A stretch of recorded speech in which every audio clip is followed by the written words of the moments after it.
పిచ్చి మాటలు మాని క్షమాపణ చెప్పు, నిజాలు ఒప్పుకో.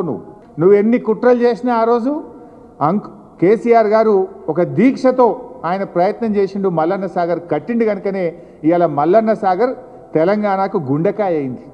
మల్లన్న సాగర్ హైదరాబాద్కు రైతాంగానికి ఒక వరంలాగా మారింది.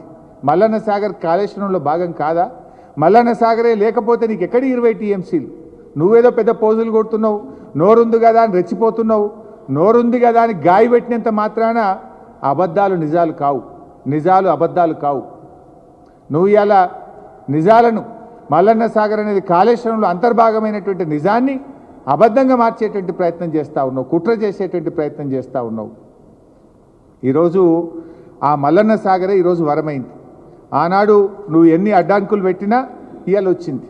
ఇప్పటికైనా వైఎస్ఆర్ కట్టిండు, మేమే కట్టినాం, ఏలంపల్లి కట్టినాం, మల్లన్న సాగర్ కట్టినాం అనే పిచ్చి మాటలు మాని క్షమాపణ చెప్పు, నిజాలు ఒప్పుకో. నువ్వు ఇవాళ కాళేశ్వరం ప్రాజెక్టు ఉంది కనుకనే ఇవాళ హైదరాబాద్కు మంచినీళ్ళు వస్తున్నాయి. మూసి ఇవాళ శుద్ధి చేసే కార్యక్రమం జరుగుతుందంటే అది కాళేశ్వరంలో అంతర్భాగమైనటువంటి విషయాన్ని కూడా ఆయన గుర్తుపెట్టుకోవాల్సిన అవసరం ఉంది.